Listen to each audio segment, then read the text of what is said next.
iniciaremos nuestra conversación con Tulio. Tulio Rodríguez es un economista, él es también comentarista en diferentes medios de comunicación aquí en Estados Unidos y él conoce mucho del negocio del real estate y también, obviamente, de economía, que es una de sus áreas de conocimiento y lo trabaja muy bien. Él hoy nos va a hablar también sobre cómo ve como la perspectiva de la economía, las implicaciones en real estate. Entonces, para los que no conocen todavía en el grupo, somos una comunidad de diferentes realtors, de diferentes brokers, de diferentes partes también de la nación de Estados Unidos y otras, inclusive hay gente también de otros países. Entonces, Tulio, bueno, pues cuéntanos algo con la pequeña introducción que hice yo, a ver si tú crees que hay algo por aportar y entrar al tema. Sí, cómo no, con mucho gusto. Bueno, esto es lo que se llama un momento altamente fluido. Al final les haré algún comentario sobre real estate, pero ese comentario no es sino la consecuencia de las cosas que están pasando. Eh, yo no tengo, para que se den ustedes una perspectiva, yo vivo en los Estados Unidos desde hace 42 años y yo jamás he vivido una situación de hay una expresión que nosotros usamos, que es una expresión un poquito, si se quiere, rupestre. La expresión dice, se llama desmadre. Yo nunca he visto un desmadre de esta naturaleza en tiempos de paz. Y esto va a tener conclusión, va a tener consecuencias. Yo no quiero ser ave de mal agüero, más bien siempre he sido una persona altamente optimista. Quienes me conocen de los medios, que he participado en los medios también en los últimos 35 años en los Estados Unidos, siempre he sido altamente optimista y hoy siempre tengo mis esperanzas que las cosas pueden salir mejor, pero el momento que estamos viviendo es un momento de altísima complejidad. Fíjense bien qué es lo que sucede para que lo entiendan. Los Estados Unidos tiene una deuda de 37 trillones, como me han escuchado decirlo muchas veces, 37 trillones de dólares. Eso implica un pago de intereses en los últimos años, cada vez que hemos renovado esa deuda, que tienes que subir el techo de la deuda para pedir prestado dinero adicional. Pero el dinero adicional que pides prestado no son para programas especiales, sino es para poder financiar los mismos intereses de la deuda. O sea, estás pidiendo intereses sobre intereses para poder seguir adelante. Los Estados Unidos tienen un déficit de 1,9 trillones de dólares es el déficit presupuestario. Eso no lo puedes llenar y tú tienes que resolver esa situación. Sin resolver esa situación no tiene futuro, no puedes seguir adelante. Esto no, aquí existe una economía en el mundo que se estableció en el año 1948. Cuando terminó la Segunda Guerra Mundial, se hizo el acuerdo de Bretton Woods, se asumió el patrón oro, el dólar, los Estados Unidos tenían el oro, y con eso se usó el dólar como la moneda de intercambio internacional. Los Estados Unidos tenían los portaaviones y con eso protegían los embarques y se fomentó que se fabricara en cualquier parte del mundo y los Estados Unidos cuidaban que no hubiera piratería. Así fue como se estableció el nuevo orden. Disculpen un momentito. Así fue como se estableció el nuevo orden internacional. Y eso funcionó pues durante muchísimos años, pero a partir de esta nueva época, desde Clinton hacia acá, pues las cosas han sido realmente muy complicadas. ¿Por qué? Porque todas estas administraciones han tenido una responsabilidad muy grande en el manejo del país. Cuando yo saco estas cifras, entonces uno ve a las personas de una manera diferente. Bill Clinton fue una persona que vivió, una persona de mucho carisma, ¿no? Claro, él es conocido por su carisma y por otras circunstancias, pero indiscutiblemente es una persona que vivió, tenía mucho carisma. Cuando su tenur cuando él estaba de presidente, bueno, ahí fue la época que se terminaba de caer el muro de Berlín, se disolvía la Unión Soviética, se acababa la Guerra Fría, pudiste reducir el presupuesto de defensa en la mitad y por supuesto tuviste superávit, es el único periodo que has tenido superávit. Y sin embargo, a pesar de tener un superávit, este señor aumentó la deuda en 1,4 trillones de dólares, que viene siendo equivalente al 31% de aumento de la deuda en un momento que tenía superávit. ¿Por qué lo hizo? por una razón muy simple, porque era fácil y no tenía consecuencias. Tenías la tarjeta de crédito con un límite básicamente ilimitado y la usabas, como ha hecho mucha gente a lo largo de su vida. Después vino George Bush, ya, George Bush el padre, y perdón, George Bush el hijo. Y entonces también tuvo un problema importante. Clinton no tuvo problema, él estaba pendiente de otras cosas. George Bush le tumbaron las Torres Gemelas y cuando le tumban las Torres Gemelas, pues no se lanza la guerra y en ese proceso le mete 6,1 trillones a la deuda y la aumenta en 105% durante su tenor que estuvo allí. Después viene Barack Obama, bueno, siempre he sido muy crítico. Lo que pasa es que Barack Obama es una persona que tiene muchísimo carisma. Y es una persona que cae muy bien. Sin embargo, si uno lo hurga y lo busca, es una persona que le encuentras el lado flaco muy rápidamente y es una persona a la cual yo, desde mi perspectiva, lo he criticado. Él incrementó la deuda en 8,3 trillones en el 70%. Claro, él tuvo otra situación, que fue la situación de los bancos. ¿Y qué hicieron? Bueno, lo mismo, y ya les voy a decir qué hicieron. Después vino Donald Trump, como yo siempre decía, cada presidente no es sino la creación del anterior. O sea, el anterior es el que, el Clinton es el que, perdón, el Bush es el que trae el Obama. El Obama es el que trae el Trump. Entonces, Trump le metió a la deuda 8 trillones de dólares más, con 40% de incremento. Claro, este tuvo la pandemia. Siempre tienen una excusa, pero esa excusa no justifica que no ha habido otro mecanismo sino imprimir dólares. Y después viene finalmente este señor Biden, y Biden aumenta la deuda también de una manera sustancial a 8,4 trillones de dólares más en 4 años y 30% de aumento, y entonces ahí es cuando tenemos estos 37 trillones de dólares que les estoy diciendo y este 1,9 trillones de déficit presupuestario. Nosotros no podemos vivir así. Entonces, si ustedes viven aquí en los Estados Unidos, bueno, hay que prepararse para una vida completamente distinta. Se acabó a menos que lo logremos transformar. Entonces, ahora venimos al momento actual. Y en el momento actual, pues nos sentimos liberadores, nos sentimos que tenemos un mandato. Realmente Trump tiene un mandato y entonces, ¿qué quiere hacer él? Él quiere cerrar el déficit y lo ha dicho. Y en términos más amplios, quiere cerrar el déficit de cuenta corriente y quiere cerrar el déficit y entonces él siente que la relación con China ha sido muy injusta. Y realmente la situación con China ha sido muy injusta porque eso no es mentira, pues los chinos fueron, yo no los quiero calificar, porque no quiero calificar en este momento, en ninguna audiencia lo hago, pero ellos se copiaron todos los productos, se copiaban, no respetaron los derechos, no respetaron las patentes, eso fue una cosa verdaderamente desordenada y crecieron de la manera que crecieron. A punta de tenían una población sumamente pobre, muy grande, y esa población fue la que usaron para crecer de esa manera. Ellos fueron descontar. Y como esa población la manejan muy fácilmente por, por, por, por, por, por volumen, básicamente como si fuera ganado, y no lo quiero decir peyorativamente, pero esos son los manejos que se hacen. Entonces, China va usando todos sus excedentes de producción para construir apartamentos en los que no se mudó nadie, porque tienen, no sé, miles de apartamentos que están vacíos. Y esos apartamentos son poseídos por los fondos de retiro de los chinos y cada apartamento lo poseen 3 o 4 personas donde nunca nadie va a vivir. A eso le sumas el hecho de que China tiene un problema sumamente grave, que es el problema demográfico. Yo creo que alguna vez les hablé de esto y es el envejecimiento de la población.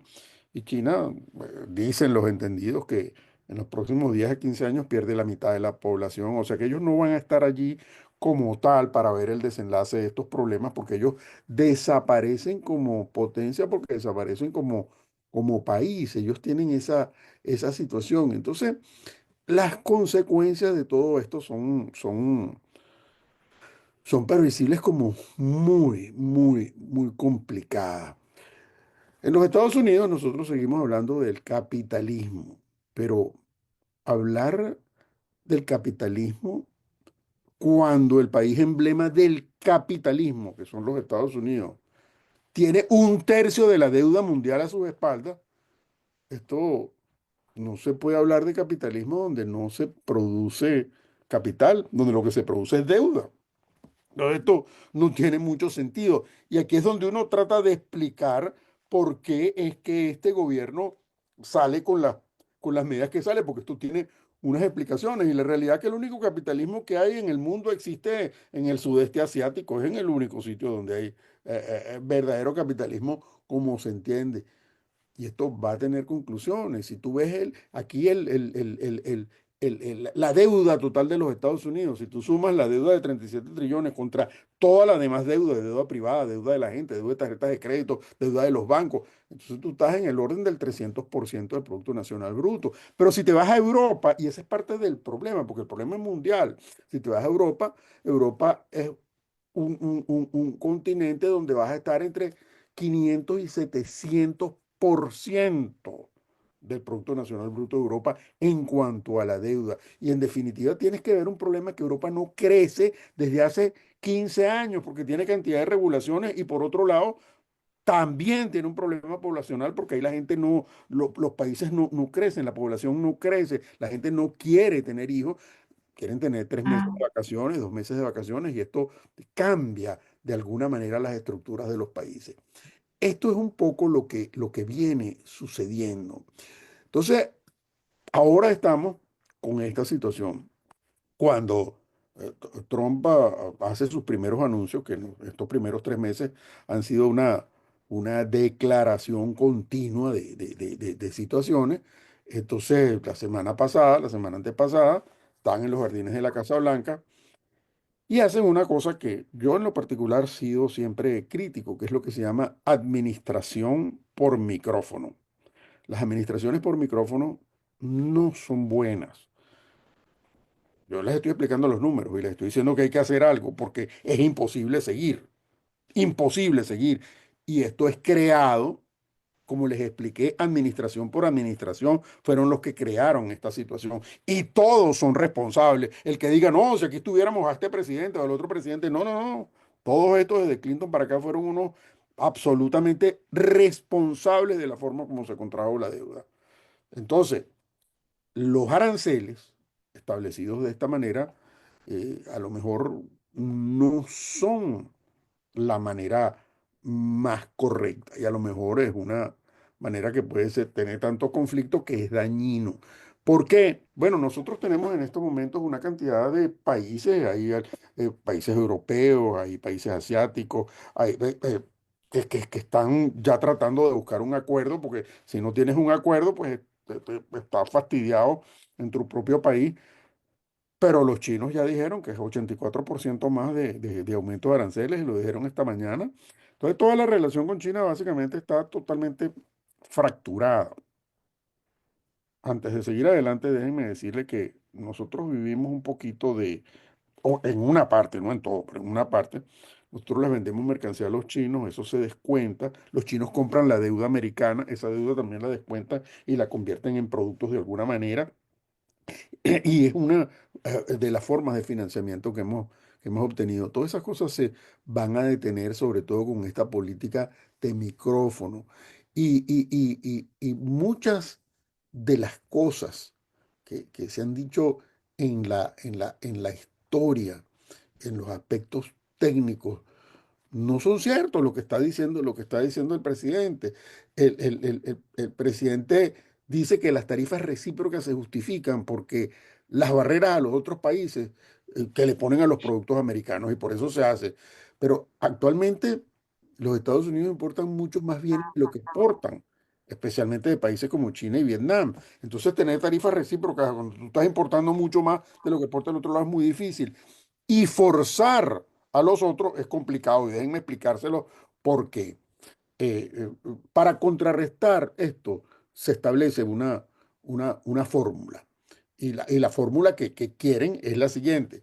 Tú vas a dividir el déficit de los bienes en Estados Unidos con un país específico por el número de bienes que exporta los Estados Unidos de ese país.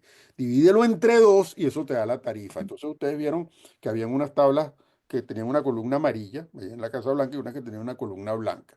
Bueno, la columna blanca, ¿cómo se calcula? Si tú tomas a la Unión Europea, por ejemplo, la Unión Europea, el número fueron de déficit, fueron 236 billones, y eso lo divides por las exportaciones de Europa a los Estados Unidos, que fueron 600 billones, el resultado es 39%. Eso, su equipo lo calcula, lo lleva de alguna manera al 50%, y entonces lo dividen entre dos y entonces llegas a la tarifa del 20%. Más o menos es la fórmula que tienen. Y ese es el enfoque, pero ese enfoque es errado porque los déficits de intercambio no te dicen mucho en cuanto a cuáles son las barreras. Si tú tomas, por ejemplo, el caso de Brasil, Brasil es un país que eminente, se los estoy poniendo como ejemplo, y de los que cuentan, porque buena parte del mundo, de todos esos países que mencionan ahí, no cuentan para nada, porque el intercambio que tienen con los Estados Unidos es muy poco, entonces no cuentan. Pero toma el caso de Brasil. Brasil es notoriamente proteccionista y le carga una tarifa a los importadores de más del doble que lo que cargan los europeos. Y en E inclusive Brasil lo están proyectando como uno de los favorecidos con este proceso, ¿no? claro, exactamente, Omar, exactamente, porque le aplican una tarifa mínima del 10% que es la mitad de lo que le cargan a la Unión Europea.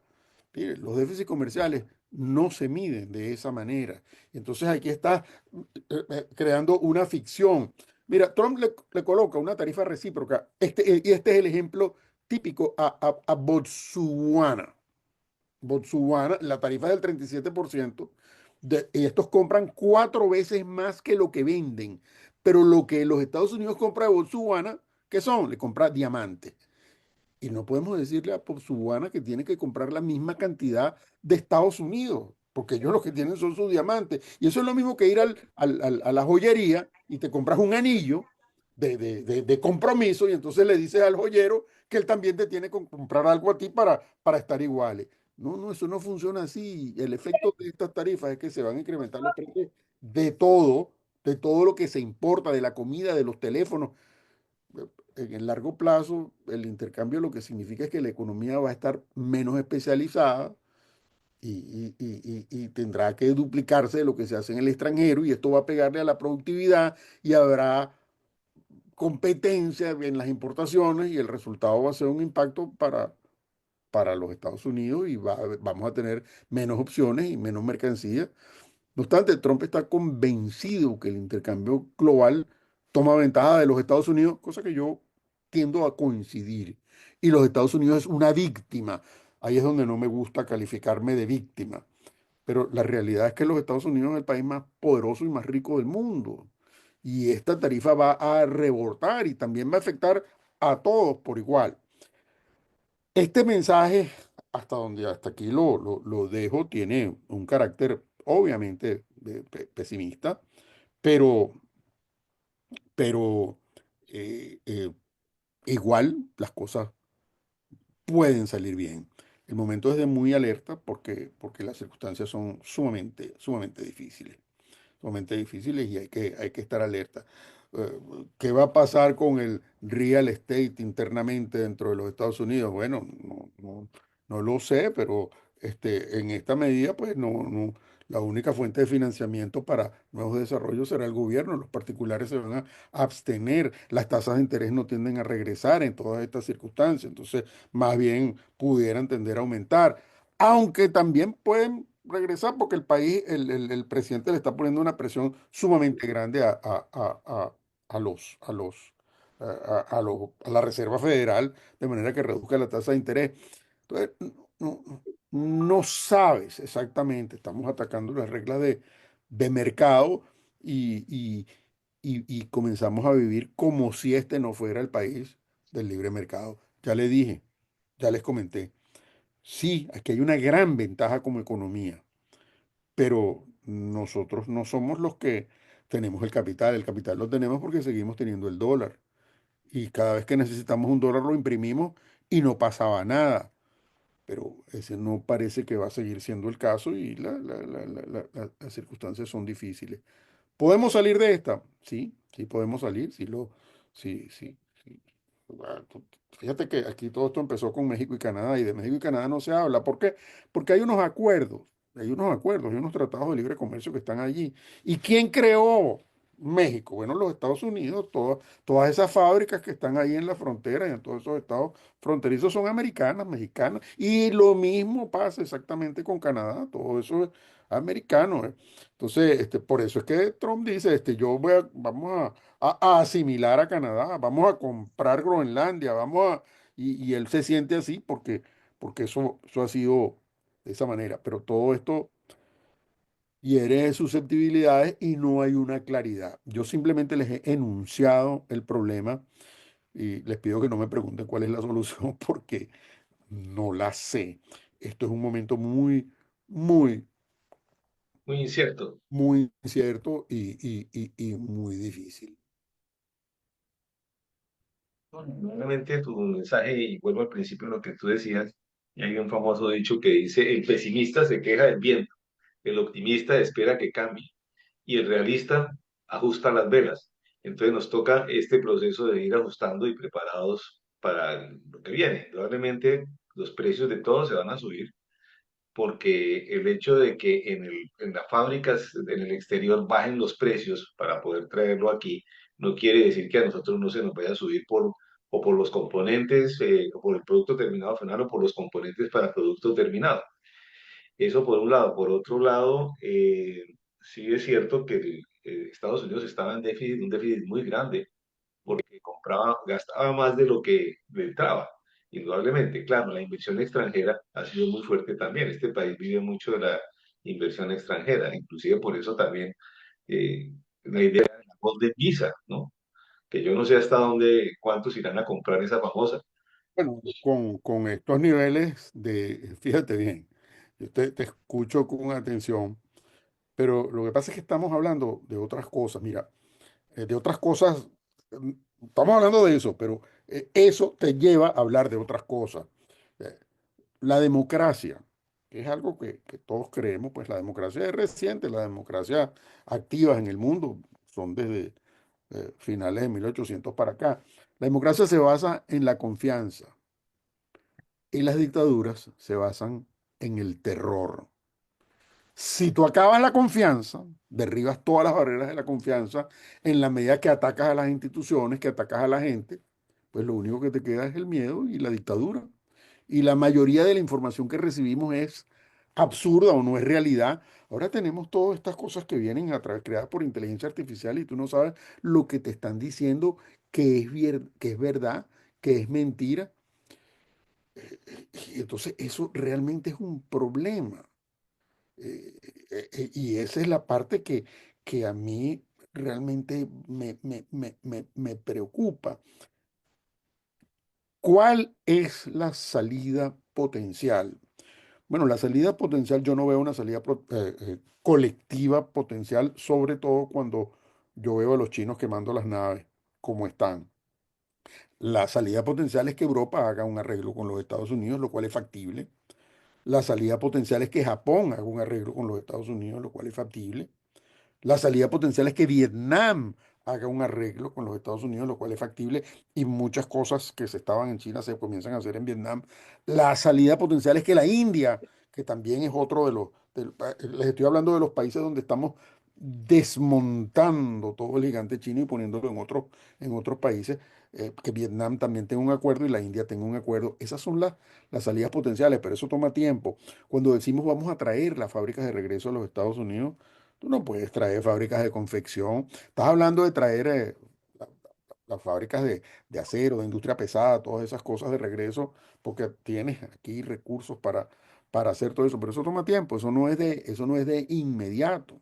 Eso va a tomar tiempo, sobre todo por la inseguridad que te representa la relación con China, que como les dije al principio de esta conversación, la creaste tú.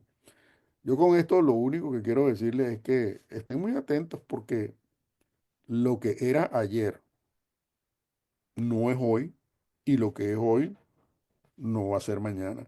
En ninguna de las interrelaciones que ustedes tienen, eso no va a ser así en la relación comercial, en la venta de real estate, en lo cómo se establece la tasa de interés. Eso no va a ser así en el proceso de educación. Hoy estamos desmontando el departamento de educación, entre otras cosas. Eso no va a ser en las relaciones de familia. O sea, eso no va a ser en el empleo. Aquí yo les hablé en su momento de cosas, porque todo esto pasa a una velocidad tal, que es lo que uno se transforma. Que los tres pilares son trabajo, tierra y capital. Esos son los tres pilares de la economía. Bueno, el capital tiene que seguir existiendo, pues sin eso no funciona. Y la tierra es la base porque ahí es donde nos amparamos todos y sobre ella estamos montados. Pero el trabajo va a desaparecer. El trabajo va a desaparecer muy rápidamente porque eh, con, con todo lo que se llama los Large Language Model, con toda la inteligencia artificial, todas las actividades laborales van a ser suplantadas por las máquinas. Entonces, la gente, tenemos que buscarle qué es lo que la gente va a hacer. Pero ustedes saben, las actividades que se reemplazan más rápidamente son las más especializadas y también las menos especializadas, los dos extremos. Y eso va a pasar en cuestión de unos pocos años. Y ante eso es frente a lo que nosotros estamos. Ustedes les puede pasar, pueden pensar que yo estoy altamente pesimista. No, yo no estoy pesimista. Yo simplemente estoy describiendo eventos que veo que, que comienzan a suceder a toda velocidad. Uno, no puedes con un nivel de deuda de 37 trillones. Dos, no puedes con un nivel de déficit presupuestario de 1,9 trillones. Tres, tienes que buscar un mecanismo para que eso no siga pasando. Cuatro, yo entiendo que te compren tus productos es una manera de generar ingresos y de frenar el déficit, pero eso no lo puedes imponer a la fuerza. Eso tienes que lograrlo porque tengas la mejor oferta en las mejores condiciones y para eso tienes que In- tener los mejores productos, los mejores medios de fabricación y los mejores medios de pago. Y ese es Híjole, el mecanismo. indudablemente, Estados Unidos es una economía de consumo y muchas veces de mal consumo, porque lo que siempre hemos hablado y dicho, los garajes están llenos de productos que no usan, que han comprado y los guardan allá. Y entonces todo eso, como yo decía, las ventas de garaje van a empezar a aumentar porque ahí hay que reducir ese mal consumo en medio de todo. Pero eso nos va a llevar a menor producción y seguramente a una, ¿por qué no? A una reducción de la economía en varias formas, en varias áreas, y posiblemente eso no afectaría la tasa de la Fed. ¿Tú qué opinas?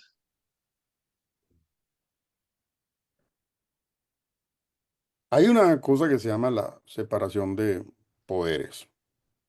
Y la separación de poderes es la base del sistema democrático. Mm, El presidente Trump no es, y manifiestamente lo ha puesto en evidencia, no es un creyente de la separación de poderes. El presidente Trump quiere influir directamente a los federales en el manejo de la tasa de interés y él piensa que él puede imponer la tasa de interés. Eh, entonces, hasta ahora, pues eso no ha sido así, se mantiene una barrera, pero él está insistiendo en eso. Eh, Trump es una persona, yo creo que más que Trump siendo una persona fuerte, siento que el medio es una persona débil, siento que él ha sido más fuerte que el medio y, y, y, y, y ha ido empujando en las direcciones que a él le parecen. Trump tiene un gran nacionalismo, sí es una persona nacionalista, pero eso es por amor al país y deseo del país, aunque hay gente que piensa lo contrario, hay gente que piensa que lo que él tiene es amor por él mismo y por el propio y por su propia necesidad, que hay opiniones diversas en ese sentido, pero yo no estoy convencido en uno o en otro sentido. Antes les dije, cualquiera que tienes en la administración hoy es producto de la administración anterior y de las administraciones anteriores, y eso es lo que nos ha llegado hasta este camino. Yo no, esto, yo espero que esto tenga una salida parcial y que esa salida parcial nos permita seguir cojeando. de una pierna, pero podamos seguir adelante. Esa es la expectativa que yo tengo. Y a lo mejor la pierna que nos quede sea lo suficientemente fuerte que podamos mantener el ritmo. La relación con el mundo y con China va a cambiar sin lugar a dudas. O está cambiando, ya cambió. Ya cambió, sí. Es un hecho. Pero también están hablando de Europa y otros países de poner aranceles cero, ¿no? Bueno, para algunos productos, no para todo. Volviendo al caso de los aranceles. Sí, ahora vienen las derivaciones, vienen todas las derivaciones.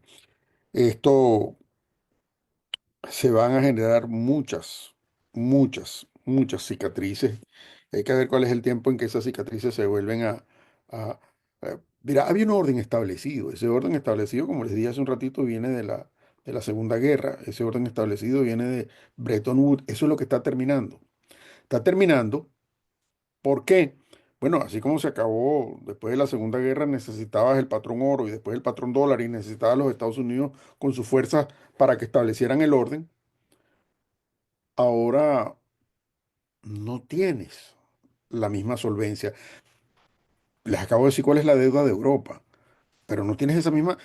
Fíjense el problema, y aquí es donde yo me pongo que la gente dice, pero qué fatalismo, no me provoco oírte porque lo que pienso es, no, no, pero el problema no es de los Estados Unidos tienen el problema que tienen, como se lo acabo de explicar, Europa tiene el problema que tiene 500% también de problema de déficit. Y tiene el problema de China, que tiene el problema de involución por el problema demográfico y su problema interno. Entonces, el mundo está totalmente complicado, colapsado, y no tienes una solución real. El único cambio de esquema que hay hoy por hoy, que puede traer un cambio en la jugada, no sabemos si para bien, pero sí tiene la capacidad de traer un cambio en la jugada, es la inteligencia artificial porque te elimina el factor trabajo o ataca el factor trabajo para ponerlo de una manera más, más moderada. De hecho, todo lo demás no sabes porque el factor dinero lo sigues manejando como lo sigues manejando todavía con todo y que el Oriente Medio y eh, los chinos han tratado de atacar con todo lo que puedan el dólar, pues no, sigue siendo el medio de pago. Vamos a ver por cuánto tiempo más. Pero sí Ese es otro factor. necesitamos otras variables para... el problema es, y aquí es donde le voy a decir la frase que te va a decir, caramba, yo me hubiera gustado hablar con otra persona hoy porque me estoy llenando de de un sentimiento sombrío. Mira, el problema que nosotros tenemos, por lo menos la gente de esta generación, es que los que nacimos en los 50 es que nosotros siempre hemos vivido el año siguiente, el periodo siguiente fue mejor. Y puede haber habido una caída, pero en general siempre fue mejor, se fue superando, no solo en nuestras vidas personales, sino en el mundo entero.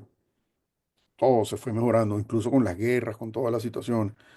Eh, Nuestros hijos, hasta cierta edad, vivieron mejor, pero de aquí en adelante, en las presentes condiciones, el futuro ni para nuestros hijos ni para nuestros nietos van a tener un mejor mundo que el que nosotros vivimos. Entonces, por primera vez en 3 o 4 generaciones, las generaciones siguientes eh, no van a vivir las mismas condiciones. Y ese es el problema real que tenemos. Hay un punto pues, que queda en la mesa que es las criptomonedas también como para conversarlo tal vez más adelante. Si Estela tiene algún comentario y abrimos la sección de comentarios, como dicen. Sí, Podemos yo dejar tengo un también si comentario. quieres. Si cuando inició la charla, usted dijo que estaba aquí involucrado en la parte económica con más de 40 años de experiencia, ¿no? Y nos ha dicho que esta economía ha venido en declive desde la época prácticamente de Clinton y se acentuó, yo considero, no sé si estoy equivocada, en la administración pasada, cuando el presidente lo único que hizo fue coger y fabricar billetes y repartir billetes a diestra y siniestra, que eso nos dañó a todo mundo, ¿cierto? Entonces, Permítame, antes que usted termine la pregunta, déjeme hacerle unas acotaciones. No es que la economía ha venido en declive en los últimos 40 años, eso no es cierto, porque cada vez hemos tenido más abundancia, el país ha vivido mejor, nosotros nos hemos podido balancear, hemos tenido más bienes, se han creado más comunicaciones comerciales, hemos tenido más universidades, más educación, la gente, la calidad de vida y el nivel medio del ingreso de la gente ha ido subiendo todos los años, pero sí hemos ido haciendo eso en base a una variable central, que es a la impresión de dólares y a la adquisición de deuda, que es donde no hemos allá iba. podido superar. Específicamente a eso es a lo que yo me refiero. Pero la calidad de vida sí ha ido mejorando porque no podemos tapar el sol con un dedo y decir que no ha sido así. Bueno, entonces la cuestión es, desde su experiencia, que usted está más involucrado en en esta parte de la economía, ¿usted considera que vamos a tener un horizonte durante esta administración? Porque esto prácticamente es influyendo por decir, en la canasta familiar, es donde más influye y eso le preocupa no solamente pues a todo mundo, porque ejemplo, por decir los huevos, que es uno de los alimentos más económicos, entre comillas, hoy está por las nubes. Entonces, ¿qué nos espera a nosotros? Eso una parte. Y segundo, si bien es cierto, la inteligencia artificial ha sido un buen aporte, eh, tiende a desaparecer la mano de obra en algunos sectores, en algunos puntos, algunos aspectos se van a desaparecer.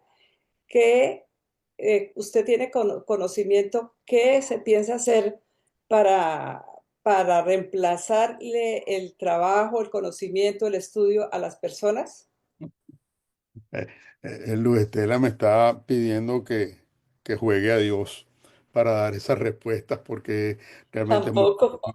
muy complicado. La inteligencia artificial existe desde hace muchos años. Esto no empezó ayer, esto existe eh, desde, desde que Isaac Asimov escribía los libros de ciencia ficción, porque él es el padre de todas estas cosas y hablaba de la robótica como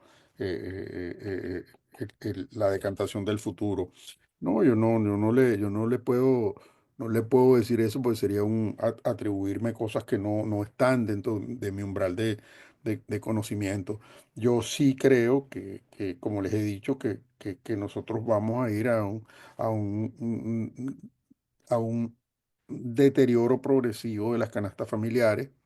Yo sí creo que nosotros vamos a ir a un deterioro progresivo. No va a ser de una sola vez, pero va a ser progresivo, lo vamos a ir sintiendo de la calidad de vida. Nosotros tenemos todavía, yo les dije, aquí tenemos 300%, en Europa están 500%, tenemos todavía 200% más para endeudarnos y para tener problemas y seguir manteniendo de alguna manera la calidad de vida que nosotros tenemos. De manera de que a lo mejor los que estamos todavía en esta generación, que quedamos de la anterior, no lo vamos a percibir de la misma manera, pero nuestros hijos sí van a sentir los problemas.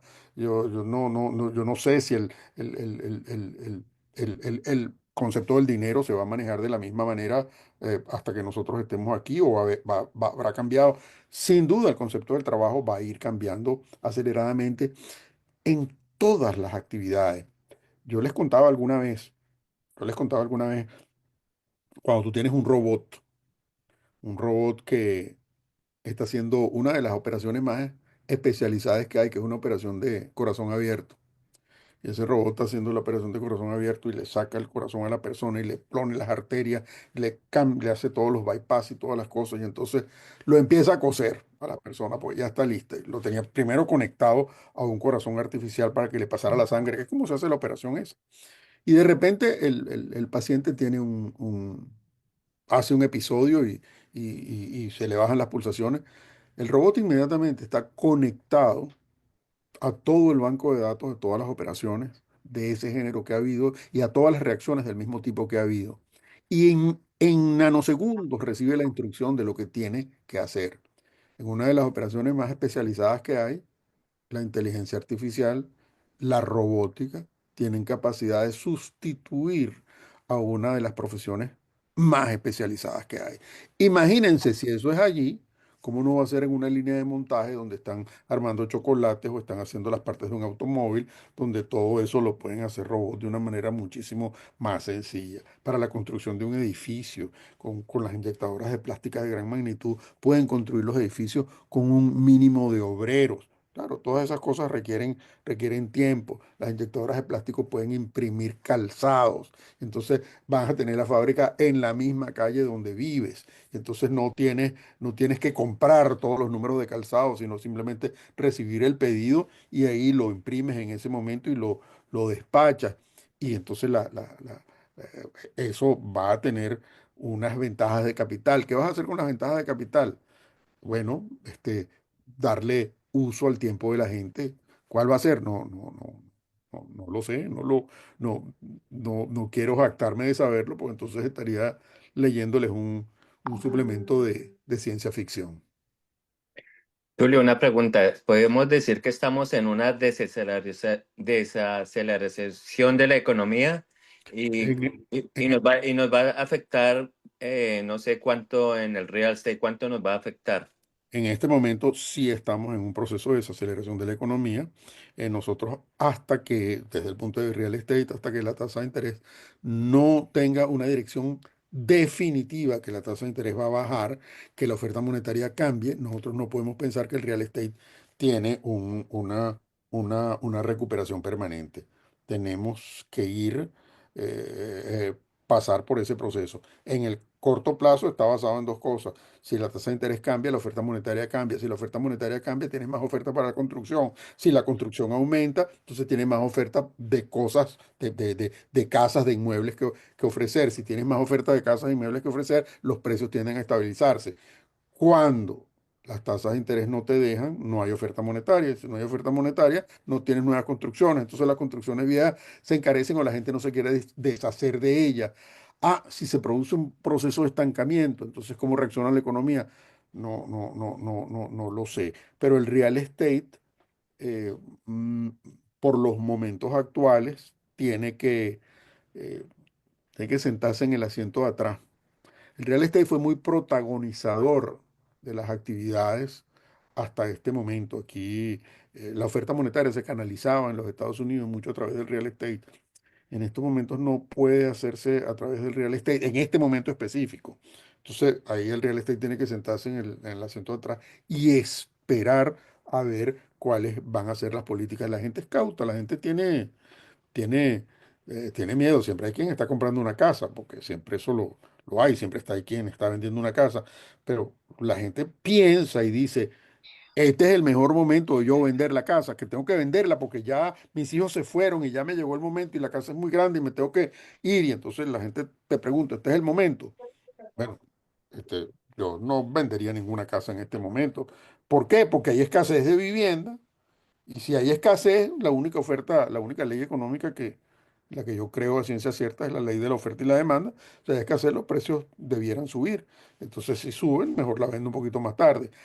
Pero si las condiciones de financiamiento no están allí más tarde cuando la pueda vender, bueno, ahí es donde uno no puede anticipar todas las variables. Eh, Hoy, sin lugar a duda, esto no se parece a nada al mercado que existía aquí en los años 90, donde tú oías a una persona que te anunciaba por la radio, tiene crédito, no tiene crédito, no importa, aplique aquí, todo el mundo es aprobado. No tiene trabajo, no hay problema, aquí es aprobado. Había unas cosas que se llamaban eh, aplicaciones doc, aplicaciones no doc. ¿Qué significaba no doc? No doc era sin documento, firme aquí y sin documento le doy el crédito. Había un mercado primario, había un mercado secundario. Entonces, el mercado primario tenía tasas de interés ventajosa. El mercado secundario tenía tasas de interés un poquito más altas. En aquella época, ventajosa era el 5%, no ventajosa era el 8%. Pero al 8% no le preguntaban nada y le daban el dinero para comprar la casa, para financiarlo. Básicamente sin usted poner nada en la aplicación de crédito. Nada. Simplemente la firmaba, le tomaban el pulso, estaba vivo y le daban el crédito. Habían unos programas, yo no sé, solamente los que tengan cierta edad y más canas se acordarán de eso. Que había unos programas que se llamaban amortización negativa. ¿Qué significaba amortización negativa? Bueno, que usted compraba la casa y le daban una hipoteca de $80.000. La casa costaba $100.000 y le dan una hipoteca de $80.000. Pero la tasa de interés era negativa. O sea, lo que usted pagaba no cubría los intereses. Entonces todos los meses usted debía más, debía más, debía más. Iba pagando, pero la hipoteca no disminuía, sino aumentaba. Bueno, eso se trajo a, a media banca para abajo, cualquier cantidad de problemas. Nada de esa creatividad existe en este momento. Hoy en día hay mucho más exigencia. La respuesta a la persona que me hizo la pregunta, que no vi quién era, es la siguiente: vea la oferta monetaria y en la medida que la oferta Francisco. monetaria sea más estricta, las condiciones no van a ser mejores. Si la oferta monetaria de programas, de cosas es más fácil, las condiciones tienden a ser mejores, porque el dinero sabe y se anticipa. Lo que sí podemos decir es, por ejemplo, que sí puede haber una corrección con los precios del real estate debido a... En la pandemia hubo una desproporción en algunos lugares acá en Florida del 30 al 50% donde se elevaron el valor de la propiedad. ¿Podemos hablar ahorita de una corrección de ese mercado con lo que está pasando Lo que actualmente? Sí, claro, que podemos hablar de una corrección de ese mercado, pero no puedes hablar con una certeza, porque nuevamente, ¿de qué depende que haya una corrección de ese mercado? Y corrección es hacia arriba o hacia abajo. Normalmente la estaríamos esperando hacia abajo. Una, cor- Hacia abajo, claro. Exacto, la estaríamos esperando, o sea, una corrección de ese mercado depende específicamente de la oferta de vivienda, de la disponibilidad de vivienda y de la oferta monetaria para financiar. Entonces, la pregunta es, ¿estamos esperando que las condiciones van a ser mejores para financiar y que van a haber más casas en el futuro inmediato? Dense ustedes la respuesta, ustedes están en el mercado y saben, ustedes saben lo que están ofreciendo los bancos, ustedes tienen certeza plena de eso. Háganse esas preguntas y saquen ustedes mismos sus conclusiones, ¿no? Eh, no es de otra manera. El momento es, como les dije al principio, sumamente fluido. Entonces es muy difícil eh, predecir. Parte del problema que tenemos las personas que trabajamos, y sobre todo los que trabajan al retail de las operaciones de real estate, todos los que son agentes inmobiliarios trabajan en el sector de retail. Bueno, que no te puedes diferenciar, no puedes ofrecer un producto diferente, no puedes ofrecer un servicio diferente, porque aquí no hay barreras de entrada, entonces cualquier persona se hace agente inmobiliario, entonces es muy fácil estar, no tienes que ser una persona de muchos conocimientos, y entonces hay mucha gente en eso con una cantidad de productos menores para ofrecer, y todo el mundo tiene los mismos problemas. Entonces es difícil anticipar cuál va a ser el comportamiento. Yo creo que todos esos mercados tienden a regularizarse de alguna manera y va a tener mucho más importancia, no mucho más importancia, va a tener más peso en el comportamiento de real estate lo que pase hoy con esta asociación que estamos haciendo de cómo le vamos a aplicar tarifas al mundo entero o no se las vamos a No, aplicar o y vamos lo que a un hacen acuerdo, hoy, o nos vamos a y pelear para con hoy. China. Entonces, yo Sí, Claro. eso va a tener más peso que cualquier otra cosa, porque eso va a decantar hacia este otro sector. Bueno, señores, Omar, tengo que seguir con la próxima agenda, pero si tenemos otra pregunta, les contesto otra más. Julio, muchas gracias. Omar como que no está allí. Creo De que todas Omar. maneras, le agradecemos aquí habernos... estoy ya, ya llegó ya, Omar. sí, estaba presente, pero sin sonido, entonces qué pena. Tulio, muchas gracias, indudablemente muy buena la reunión, siempre dejas inquietudes y cada uno tiene que contestárselas. El comentario que yo quería hacer es que la demanda es más grande que la oferta, pero eso es en cada punto diferente. Hoy vemos zonas donde abunda la oferta y los precios tienden a bajar porque oferta y demanda, sencillamente. Hay otras que siguen subiendo y ciertos segmentos también. Tulio, muchas gracias. Sabemos que estás ocupado. Te invitamos próximamente y gracias a todos los que han participado. Saludos, gracias a todos. Bye. Gracias. Chao, Tulio. Audrey, corta.